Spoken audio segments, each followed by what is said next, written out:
Welcome to Classic Car Garage, the Classic Car Restoration how-to television show. Well, I'm sure by now you've noticed one thing. We're not in our normal location.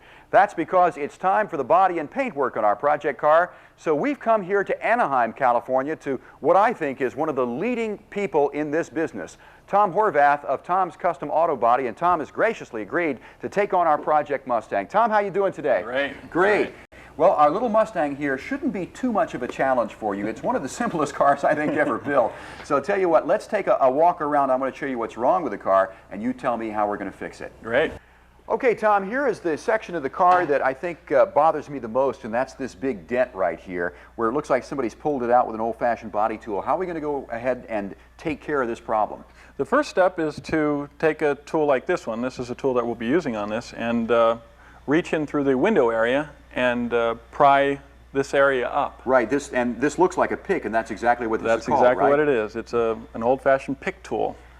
So you just put it right through the window opening. Right through here. And just twist it, and that's going to raise that metal slightly until you get it approximately the shape that you want it. Then you just go ahead and fill that, right? Yes, we do. And what will you fill this with? Actually, we weld up the holes first so as not to allow any moisture or anything to penetrate the plastic filler that goes on there. Right. We metal finish it off as well as we can, and then we apply a plastic filler to that. And done properly, that plastic filler should last for a long time, right? A long time. Okay, great. Let's take a look at this area right down here. We've got actually, again, a pretty big perforation here, and this was caused by rust. How will we take care of this? We first have to take out all of the rusted area, because where it's rusty, it becomes real thin, so we can't weld to that. So we have to take it up to where there's good metal. Right. And you know, once we start to grind on that, we'll be able to see what is good and what isn't.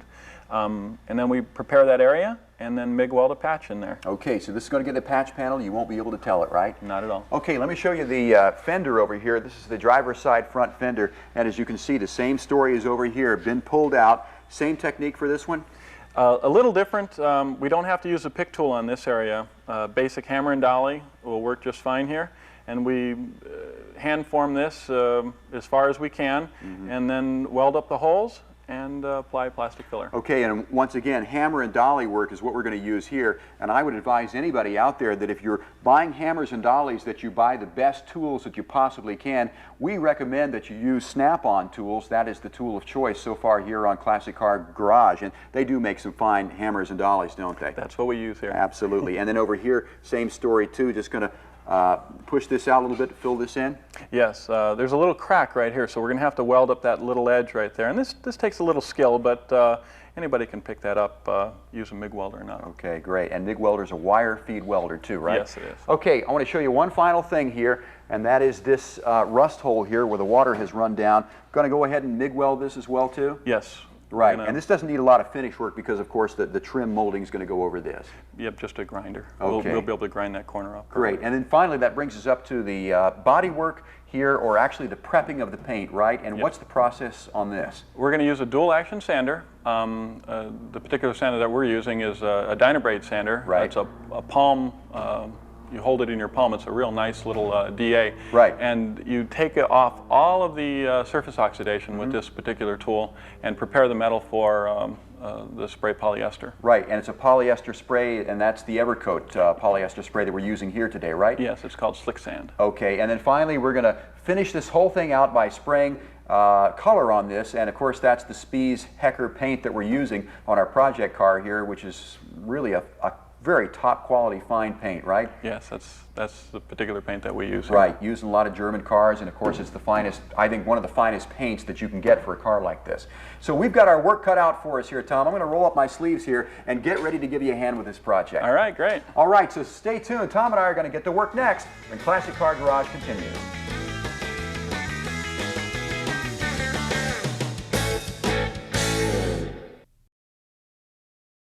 Well, we've got our sleeves rolled up now, and we're ready to get to work on our Project Mustang. We're with Tom Horvath of Tom's Custom Auto Body in Anaheim, California. Now, Tom, the first thing that we're going to do is repair this area right here, but I see that you've got a file in your hand. Now, what's this used for? This is a metal finishing file. What I'll do is I'll run this over the surface that's damaged here, and it'll show me the high and low spots that we'll need to work out. Okay, and that's going to show you where you want to begin to use this pick hammer, right? Yes. Okay, great. Well, go ahead and file just this area. Let's see what we've got.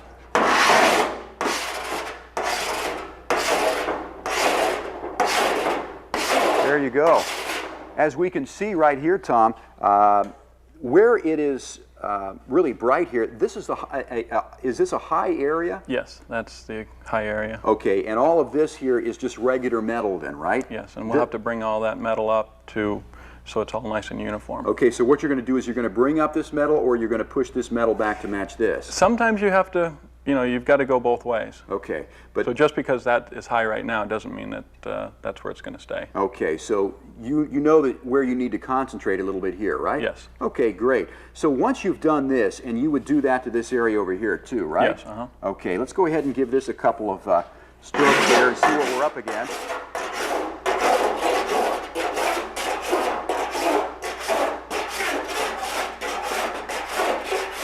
Okay, that looks good. Now, once again, you can see these areas where where it's basically ground down here and it's bright, and once again, those are the areas you're going to want to work, right? Yes. Okay. Now, normally you wouldn't do this actually clamped with vice grips to a stand like this. This is something you're going to want to do lying flat down, right? Either that or on the car. Okay, because you want to make sure that it doesn't wobble around, and you Yes. put your knees on this thing and hold it down and just really get to it. Yeah. Okay, well, now that we have done this, what's next?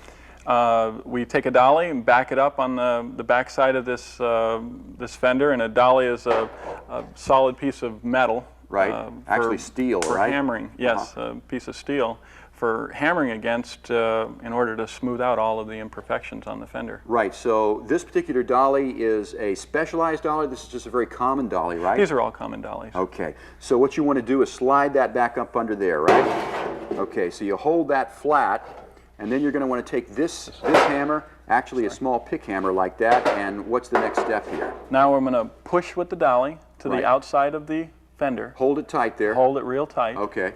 And I'm going to tap on this side of the fender. Okay. Right on top of the dolly. And you're going to want to just, what, use relatively light strokes here? Yeah, relatively light. Patience is a virtue in this case as well, too.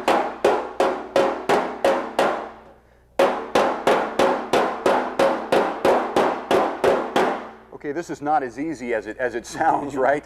I mean, actually, you want to hold this dolly tight against here. Tight. And I'm not hearing this ping, which indicates what? That I'm really not hitting it flat with the head of the hammer here. You're actually using a different technique, and that's called dollying off. Okay. And what happens when you dolly off is the metal will actually go the other way. Okay, so basically, if you're not skilled at this, you should get an old fender like this and practice on it Yes. until you can get this technique down. Well, I'll tell you what, Tom, I'm going to let you finish this since this is our project car and we want this to look great.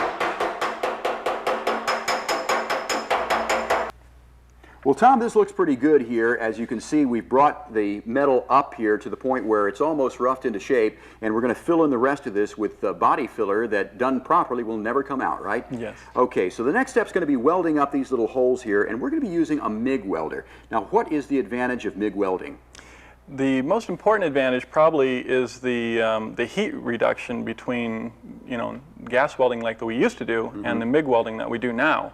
The secondary area around where you're welding is much less. There's much less heat brought into that area, so you have less warpage. Right. So the heat is going to be concentrated here, and it isn't going to warp the metal out here. Yes. Right. Okay. Now we recommend that everybody use good equipment as always. We're using a Miller welder here, which is one of the best pieces of equipment that you can get, and as always, probably the best piece of equipment is safety equipment. And of course, we always have our welding helmet. You never want to look at welding, it can blind you, and of course this is very, very hot too. You don't want to touch this area just after you've welded it. That's of course just common sense. Okay, that looks pretty good there, Tom. Obviously this is still hot, so I'm not going to run my hands over it, but you have covered up all these holes. Now I would imagine the next step is to grind these down flat, right? Yes. Okay, so we've got our grinder handy right there, and what I think is really a great new product are these discs, these grinding discs from Worth, and I know that you use these. Tell me more about this. This is a hardback disc, something new to the grinding industry that I've never seen before, and they're trimmable. So once you have them on the grinder, you can actually trim the edge down. And right, because of course when you're costly. grinding, many times you just use the outer edge here. When Yes. this gets worn, you simply can take a pair of dike cutters or something like that and cut this back until you get in so far with this. And of course, this just spins right on the grinder. Yes. So I'll let you spin it on there, All right. and let's see if we can grind down some of this sheet metal here.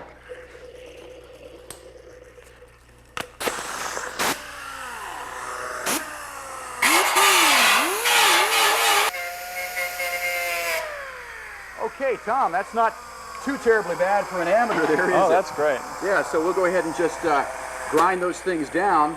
And I see that we've got just a few little pinholes here. What are we going to do about those? We need to address those one more time. There were a little air pocket in the weld, so we'll come back and hit those lightly with the MIG welder and then grind them down smooth and then prepare this area for plastic filler. Okay, so we're all set for the body filler. And we'll be showing you that technique next when Classic Car Garage continues. Stay with us.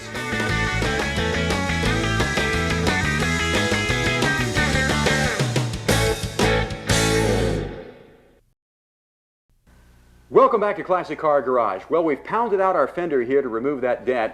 We have filled the holes by MIG welding them, and we have ground down the welds, and we're set now to put some body filler in there. And we're going to be using in this segment Evercoat's Rage Gold. This is their premium body filler. And Tom, this is really a long way from the old Bondos that we used to use, right? Yes, it is. It's actually it's a very lightweight filler. And very smooth. And very, very smooth too. But as always, of course, safety is a consideration here, so we want to put on our gloves because I guess this product can be harmful to the bare skin. But really, I understand that the secret in any kind of body filler is really mixing it up, right? Yes. About to a golf ball size amount of plastic filler, about a 1-inch strip of hardener. Okay. That's the key on that. So that is the key on that. So the first thing you want to do is what? Just go ahead and stir it up, get this it kind of product, loose? a lot of the other products you have to mix in the can. Right. This product's already pre-mixed, so there's no mixing that you need to do to the product. It just scoop it out of there. Put What some you on think a you're going pallet to there, need. and that's roughly a golf ball there. Yeah, so now we got 2 golf balls. Okay. Now this is so smooth, it's so easy. Oh, it's a really nice ball. And this is really something, is this going to be kind of forgiving to the average hobbyist here? I mean, if it's mixed I think correctly. it would work real well. My guys really like this product. It seems to be an easy product to apply, and the guys like how it spreads on. Right. I remember the old days when I tried to do this as well too. I mean, it was a total nightmare. My fix lasted about 2 weeks on this. So then you use a nice little strip of hardener there. We had about 4 inches or 4 golf balls in there, so I put about 4 inches of hardener in there. And then all you got to do is just mix it up carefully. The key here is not to inject any air into the plastic filler. Because you'll get bubbles if you do that. You'll get lots of pinholes and air bubbles, and that's a no-no with plastic Exactly. filler. So what's the key here? Mixing in at circle 8. Okay. Lifting the Bondo spreader as little time as possible. Okay, let's see if we can turn this around here a little bit so we can show people how that actually works. And you see the figure 8? Yeah, there you go. Now I can see the hardener You can start beginning to see it to mix in there well. And it is getting to be pretty well mixed, and I do not see any air bubbles in there whatsoever. Most people that use plastic filler have a tendency to keep flopping and folding. And you don't want to do that. Nope, because you trap air bubbles in there. And that's one of the biggest failures for plastic filler. The first step in applying plastic filler is a thin coat. This allows the plastic filler to get a good bond on the base of the metal. Mm-hmm. This is very important to applying plastic filler. We're just pulling it one way. One way, yep. You only need to pull it one way right now. And you're not putting a whole lot on there. That may be... Now I'm going to put on my filler coat. Okay, what you did is you went ahead and just put a small amount on, which sort of fills in some of the low spots. Yes. Now this is called the filler coat because you're going to go over this a separate time. Yes. All right, Tom. Well, this looks pretty good. We've waited about 20-25 minutes for this to set up and actually harden. And it really feels, it doesn't have that tacky feel to it, does it? No, it doesn't. It's a really tack-free finish. It dries really hard. And that's one of the advantages to the Evercoat Rage Gold, is that you don't get that tacky finish. And with some of the other actually fillers like this, when you go over it, the first piece of paper you've got to throw away because it clogs up the sandpaper. That's right. Right. So what's the first thing we're going to do here as far as sanding goes? First we'll put our mask on, and then we'll start to block this all down, and you'll see the high and low spots start to be visible because the color of the sanded product is much lighter than the product that's on here right now. And then we just take that all down until it's a nice, smooth, flat finish. Okay, so the first thing obviously is to put our masks on, and this is 80 grit paper that we're working with, right? Yes. We start with 80 grit. All right. Tom, that looks pretty good. Oh, that looks really good. That Evercoat product is really wonderful. It sands out really, really nicely. It's a really dry, hard product, isn't right. It looks great, but we still have some high spots there and maybe some lows, and we're actually not done with this yet, are we? No, we're going to spread it one more time, finish it with 80 grit, and then continue to 150, and then we're ready for primer. Okay, and then that's going to be all there is for at least this part of the body work. Yep. All right, we hope you've learned something about body work here today, and as always, remember, your respirator always keeps safety in mind. Stay tuned because there's more Classic Car Garage coming your way next. We've got the new product segment. Stay with us.